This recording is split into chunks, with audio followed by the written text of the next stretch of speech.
사랑하는 성도 여러분, 5월 9일 목요일 아침입니다. 하나님의 은혜와 평강이 함께하기를 축복합니다. 좋아요, 구독 꼭 눌러주세요. 우리 천만 성도 큐티하는 그날까지 함께 달려가도록 하겠습니다. 오늘 우리에게 주시는 하나님의 말씀은 열왕기상 15장 1절로 8절까지의 말씀인데요. 우리 함께 4절에서 5절 말씀 같이 읽도록 하겠습니다. 그의 하나님 여호와께서 다윗을 위하여 예루살렘에서 그에게 등불을 주시되 그의 아들을 세워 뒤를 잇게 하사 예루살렘을 견고하게 하셨으니 이는 다윗이 햇사람 우리아의 일 외에는 평생에 여호와 보시기에 정직하게 행하고 자기에게 명령하신 모든 일을 어기지 아니하였음이라. 아멘. 르호보암이 죽었습니다. 르호보암이 죽고 난 다음에 그의 아들 아비얌, 아비암이 유다의 그 왕이 되었는데요. 이때 그 북이스라엘 여로보암은 18년 동안 나라를 다스리고 있을 때였습니다. 자, 아비암이 왕이 되었을 때에 그는 통치를 3년 동안 했습니다. 3년 동안 통치하면서 계속해서 북이스라엘 여로보암과 전쟁이 거치지 않았습니다. 그의 아버지 르호보암도 북이스라엘과 전쟁을 거치지 않았고 여로보암과 바로 이 아비암도 여전히 전쟁을 치지 않았습니다. 전쟁을 통해서 죽었는지 병이 걸려서 죽었는지 그가 3년 동안 살다가 죽었어요. 그리고 난 다음에 다윗성에 장사하게 되고 그의 아들 아사가 대신해서 왕이 되었다. 이렇게 이제 역대지략의 내용으로 축약해서 그의 인생을 평가하고 있어요. 자, 어떤 사람은 3년을 살더라도 아주 온 인류에 영향력을 끼치는 예수님의 삶이 있는가 하면 3년을 살아도 아무 일 없이 살다가 죽는 사람, 그리고 오히려 우상숭배하다가 하나님의 마음을 아프게 하다가 살다가 죽는 사람, 왕도 있다라는 겁니다. 어떤 삶을 살 것인가에는 우리가 굉장히 중요한 부분이고 또 선택을 해야 할 부분이다, 이렇게 보시면 되겠습니다. 자, 그는 그 어머니를 소개하고 있어요. 남유다는 계속 어머니들이 등장하게 되는데 그의 어머니는 마아가입니다.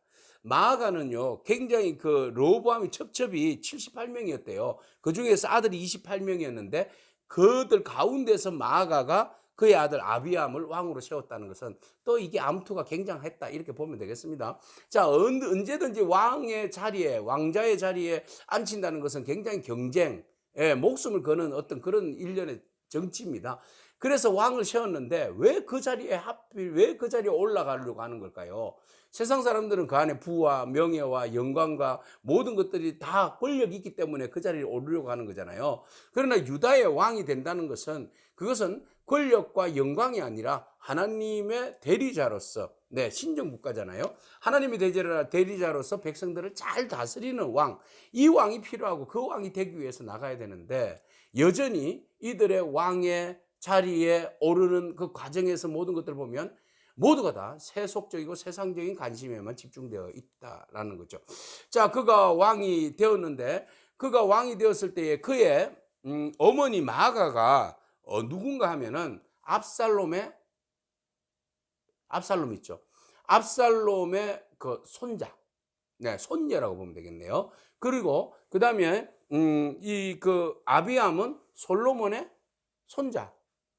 그러니까 손자와 손녀끼리 결혼해서 한 육촌 관계 되겠습니다.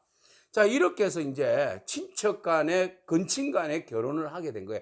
근친 간에 결혼하는 이유가 또 여러 가지가 있겠죠. 왜냐하면 탄탄한 왕조를, 혈연 공동체를 지키기 위해서 이렇게 이제 왕족끼리 결혼하기도 하고 친척끼리 결혼하기도 하고 그렇죠. 그 오스트리아 보면 합스부르크 왕조가 그렇게 해서 유럽을 휘잡았잖아요. 이런 것처럼 여전히 왕권을 진정으로 세우기 위해서, 튼튼하게 세우기 위해서 이런 일들을 행한단 말이죠. 그러면은 여기에서 중요한 것은 바로 이 사람들의 사람의 힘과 사람의 의지가 이 안에 드러나고 있어요. 그러면 한쪽에서 이런 사람의 의지와 사람의 힘에 의지한다는 것은 하나님을 신뢰하지 않는다는 거잖아요. 그죠? 하나님보다도 세상의 가치와 기준과 세상의 권력과 힘과 결탁하여서 나라를 세우겠다는 그런 마음들이 있는 거죠. 그러니까 이들의 신앙 안에는 하나님께서 세워주셨지만 하나님께서 다윗을 통하여서 다윗의 왕가가 계속적으로 지속되기를 원하셔서 그렇게 하나님께서 그 물줄기를 끌고 가시지만은 그 속에 있는 왕들은 제각기 하나님의 뜻에 순종하기보다는 세상적인 가치와 세상적인 기준에 의해서 세상의 권력을 붙들기 위해서 수고하고 노력하고 그 일로 인하여서 엉망성쇠하더라는 겁니다. 자, 결국은 아비암의 길도 그렇게 걸어간다. 아비암이라는 이름의 뜻이 뭡니까? 나의 아버지는 얌이다. 얌이라는 것은 원래 바다라는 의미를 가지고 있잖아요. 아니면 또 바다의 신, 그럼 나의 아버지는 바다의 신이다. 이것 좀 이상하다. 그죠? 그래서 역대 상하에 보면 아비암을 아비야라고 바꿔요. 나의 아버지는 하나님이다. 이렇게 바꾸죠. 그래서 좀 뭔가 이상하다는 거죠. 여전히 이제 우가리 신의 이름이에요. 얌이라는 것은. 이스라엘 사람들이 별로 안 좋아하는 이름이죠. 어쨌든 그의 이름은 아비암입니다. 그리고 그의 어머니는 마가입니다. 마가입니다. 마가. 그래서 그의 인생은 3년 동안 짧은 인생은 별로 기록 찍을 게 없어요. 그런데 그곳에서 계속 누가 소환되는가 하면 죽은 다윗이 소환이 돼요. 다윗은 죽어서라도 그 이름이 소환되어지고 그 이름이 올려지고 그 이름의 위대함이 드러나게 되는데 이 사람은 살아있음에도 불구하고 별로 할 일이 없다. 한 일이 없다. 그래서 그의 행적을 보면 아비암이 그의 아버지, 이미 아버지가 행한 길로 죄를 행하였다 그랬어요. 롤 모델을 누구로 삼느냐가 너무 중요한데 그의 롤 모델은 아버지였어요. 할아버지여야 되잖아요. 정조 할아버지여야 되잖아요. 다윗, 솔로몬, 르호보암, 아비암이잖아요. 그러면은 정조 할아버지가 어떤 길을 걸었는가가 중요한데 그것을 누가 뭐 가르쳐 주는, 솔로몬이 가르쳐 줬겠어요? 르호보암이 가르쳐 줬겠어요? 누가 가르쳐 줬어요? 그러니까 이 교육이 안 되니까 모르지. 그러니까 아버지의 길을 따르는 거예요. 근데 또 뒤에 또 아사가 태어날 때 또 아사는 또 다른 하나님이 기뻐하시는 또 삶을 살잖아요. 그죠? 자, 어쨌든 내가 신앙관이 누구를 롤모델로 하는 건 너무 중요한데 아버지 길을 따르다가 제 길 따르다가 결국은 망하게 되는 거죠. 자, 마음이 그의 조상 다윗의 마음 같지가 않다. 다윗의 마음이 아니다. 하나님을 두려워하고 하나님을 의지하고 하나님을 예배하는 마음이 아니다. 그리고 하나님 여호와 앞에 온전하지 못하였다. 그죠? 예, 그 온전하지 못하니까 우상 숭배하고 세상의 권력에만 미쳐가지고 나돌아다니는 거죠. 예, 그의 중심에 하나님이 없다라는 거예요. 자, 이런 그가 하나님 없이 살아가는데 하나님 마음은 어떨까요? 하나님은 지금 다윗의 계보를 통해서 메시아의 계보를 이어가시기 위해서 구원의 역사를 만들어 가는데 사람들이 좀 하나님의 마음을 알고 다윗처럼 하나님의 마음을 읽고 하나님 앞에서 최선을 다해서 온전한 믿음으로 나아간다면 하나님께서 그 왕들을 높이 세우실 거고 그의 통치 기간이 길 것이며 하나님께서 얼마나 영광 받으시겠습니까? 그런데도 불구하고 인간은 끊임없이 하나님께서 특별히 구별하여 세우신 왕이라 할지라도 그들은 계속 하나님의 덕을 돌린다. 그렇지만 하나님은 인간은 그렇게 나쁜 쪽으로 역사를 만들어가지만 죄의 역사를 만들어가지만 정말 신실하신 하나님은 인류 구원을 위하여서 하나님의 신실하신 약속의 계획들을 그대로 하나하나 진행해 나가신다. 그래서 진행해 나가시는데 인간이 죄를 짓고 범죄할 때에 하나님은 오래 참으시고 긍휼을 베풀어 주시고 은혜로 우리의 삶을 붙들어 가신다. 이게 은혜입니다. 하나님의 역사의 진행에 있어서 인간이 도움되는 거 하나도 없어요. 예? 인간은 그 은혜로 사는 거죠. 하나님께서 역사를 주관해 가시는데 그 역사의 주관의 길에 하나님께서 우리를 특별히 택해 주셔서 그 일을 경험케 하고 그 안에 동참하게 하시는 은혜를 베풀었다면 우리가 귀한 선물을 받고 귀한 사역을 동참하게 되었으면 귀하게 받고 그것을 잘 감당하기를 애써야 되는데 마치 나에게 주어진 권력인 양, 특권인 양 오만 떨다가 교만 떨다가 결국은 하나님의 선한 대의에 동참하지도 못하고 그렇게 멸망해버리는 어리석은 자들의 행보를 우리는 보는 것이죠. 그래서 그가 결국 다윗의 마음도 아니고 다윗처럼 온전히 하나님을 섬기지도 않아야 하더라. 그렇지만 하나님께서는 다윗을 위하여서 예루살렘에서 그의 등불을 주셨는데 후사, 그죠? 그의 아들을 세워서 뒤를 잇게 하셨다. 예, 다윗에게 약속하심이 있잖아요. 그 약속 때문에 그 자녀들이 삐뚤어져도 하나님은 또 그 후사를 주고 후사를 주어서 하나님의 은혜로 이끌어 가신다. 이거 보면 너무 우리가 좀 부끄럽습니다. 하나님 앞에서. 그래도 놓지 아니하시고 그대로 죄를 짓고 하나님 등 돌리고 하나님 애먹이고 우상 숭배하고 딴짓거리하고 그럼에도 불구하고 하나님이 놓지 아니하시고 끌고 가시는 그 하나님의 신실하신 은혜 안에 우리가 있다는 것을 여러분 잊지 않기를 바랍니다. 우리가 잘나서 우리가 잘해서 하나님 믿는 거 아니잖아요. 하나님의 은혜가 아니면 우리는 죽어요. 끝나요? 없어요. 그 은혜가 우리를 붙들고 있다는 것 자체만 해도 감사한 일이죠. 그래서 하나님께서 은혜와 긍휼을 베풀어 주시면서 다윗 좀 봐라, 다윗 좀 봐라. 제발 좀. 다 너희들 실수하는 거 알아. 범죄하는 거 알아. 죄를 범하는 거 안다고. 다윗 봐. 그가 밧세바를 범하는 사건 보면 알잖아. 그것도 온전치 않아. 그렇지만 다윗이 나의 사랑을 받는 이유는 그런 범죄한 가운데서도 하나님 은혜를 잊지 아니하려고 몸부림치며 주께 엎드려 기도하고 회개하고 나오는 그 자세야. 하나님을 의지하면서 나아가려고 하는 그 몸부림치는 자세, 그걸 내가 보는 거야. 그래서 우리아의 아내 외에는 평생에 여호와 보시기에 정직하게 행하였지 않느냐. 그건 몸부림치는 거 아니에요? 예?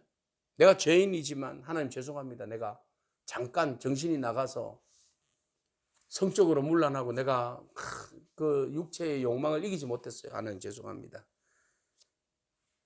그러고 난 다음에 하나님께서 명령하신 모든 일들을 어기지 아니하였다. 이거 다윗의 길이에요.